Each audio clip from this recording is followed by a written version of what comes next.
No erasers, right? Okay. So everybody get back to that nice little flying saucer shape that we have here. We're gonna start off, get right to it. We're gonna start off with the nose. Right in the middle of the face. We're gonna go about 2/3 of the way down on that midline past that second oval. Just kind of put a little tick mark right there. And about 1/3 of the way up from that little line at the bottom. And on this line right here, above that solid line that goes across the circle, right above that, right about in here, just kind of, you can kind of see like what shape we're going to get right now. We're going to kind of get a rounded triangle for his nose, or you might want to think of it as a nacho chip or a guitar pick or something like that. But it's going to go, yes, you can move your paper, folks. We're going to kind of connect those dots a little bit. We're going to do it with curved lines.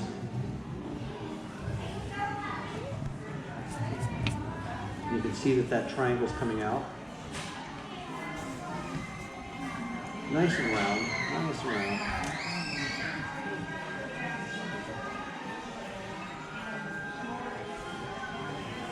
If it gets too pointy, you just round it out a little bit. Draw very lightly, folks. And once you've got that kind of sketched out, we'll go over it, darken it up a little bit later. He does have a shine on his nose. Kind of looks like a little upside down hot dog. Goes across that top line. Curves around. And curves down below it. It's kind of an upside down hot dog. That is what we are not going to shade in when we shade in the nose. Just to show you the difference between the lines, because my lines look very dark up there.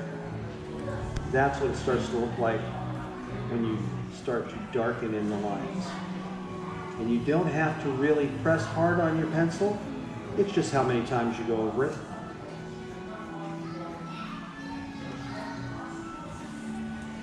You don't really have to darken in that shine because you're just going to shade up to it. If you'd like to, you can do that later on. Then we're going to put two big egg shapes coming up to the top of this line and down to the bottom of this line. The top line in the circle, the top horizontal line, and that one where your shine is on. And we're going to have two of them on both sides. They're going to come out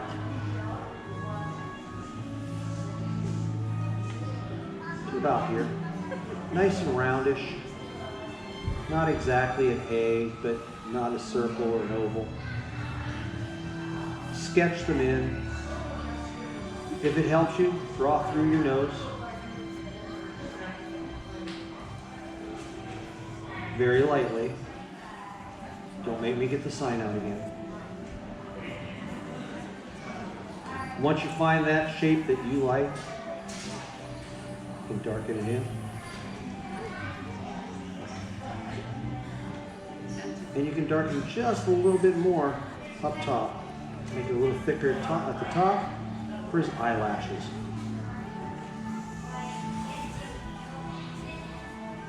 Now, meerkats have very good eyesight. They do have to watch everything. They do sentry duty for about an hour at a time, and then somebody else takes over for them.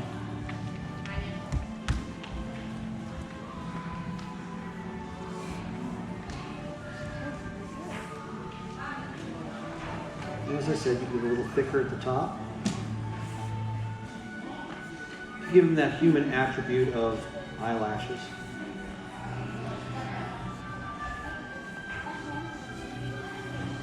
Now we are going to make a smiling Timon, so you may want to go ahead and put a little line under his eye, kind of indicating where that cheek is going to be.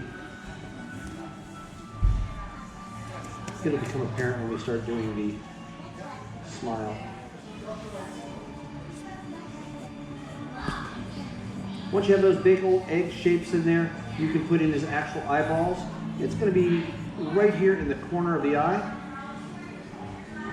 Not quite up to that guideline, not quite down to the nose, not quite to the side. Another one right about the same area.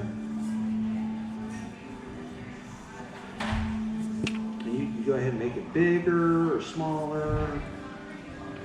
Once you get that rhythm where you like it, you just go ahead and keep on going a little darker, a little darker. And inside we'll put another little circle for a little shine in the eyes. When you find the line that you like, when you say, hey, that's the oval I was looking for, go ahead and make it dark.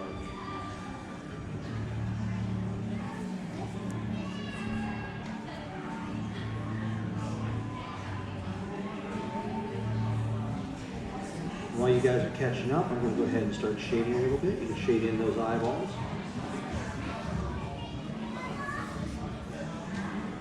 You can also shade in the nose. And watch, see that eye just kind of disappears.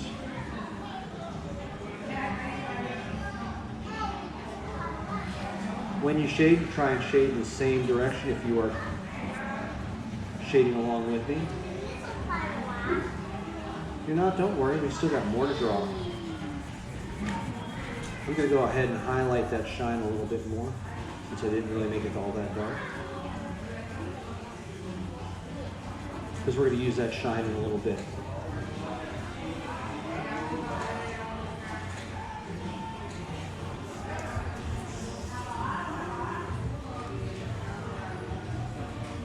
If any of you had any of the Simba classes, we start making arches above Simba's eyes. Well, we're going to do the same thing with Timon. We're going to start right about here, because we're going to make this, we're going to kind of smooth that out. But right now we'll start right about here.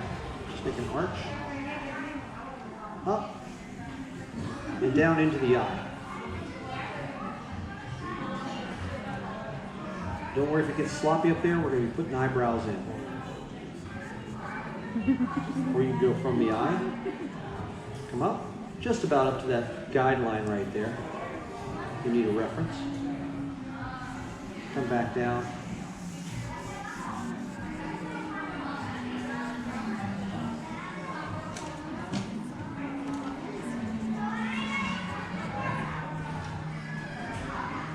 Now, unlike Simba, we're not going to be putting any fur on him, so keep it nice and smooth. And when you put an eyebrow in, start lower on the outside and just bring it into a nice arc following the eye.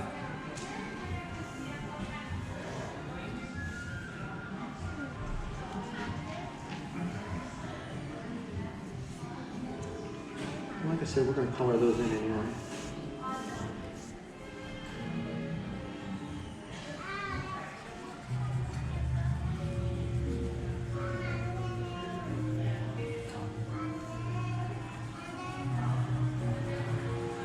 So it goes right into the eye on the inside, out to the circle on the outside. Just to show that he's smiling, we'll go ahead and start with a dimple on right here at the guideline beside the nose.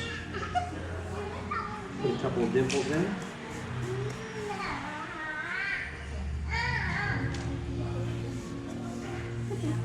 I don't know if you've ever seen Mickey Mouse's dimples. Have you ever looked at them? They're the same thing. There's lines at the side of your face. If you want to know what a dimple is, smile and go like this. That's your dimple right there. We're going to make him smile down to this line right here. But it is not going to be a smile like that. It's going to come out a little bit. And then it's going to come down and meet. Almost horizontal, not quite. What that's doing is it's showing his snout, and he does have a snout, but we don't really need to draw in.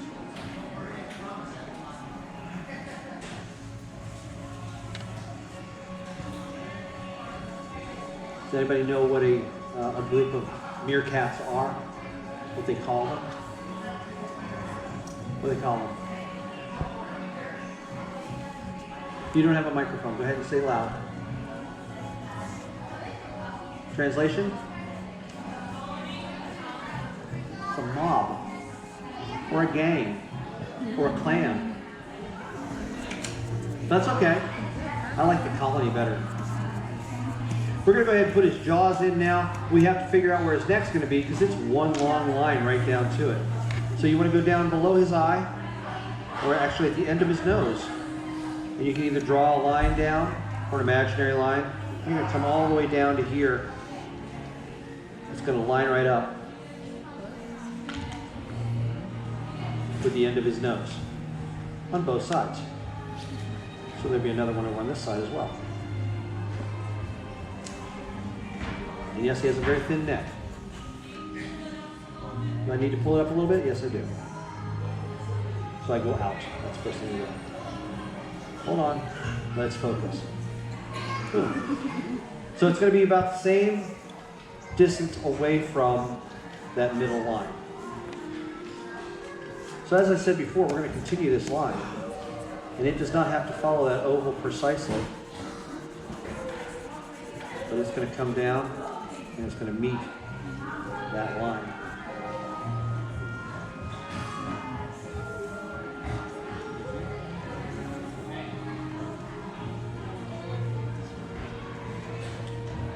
On the other side, we're going to make it real simple. We're going to do the same thing.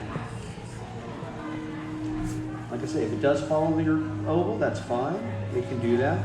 Except when we get to there, we're just going to stop right there. Why are we stopping? Because my pencils run out of ink.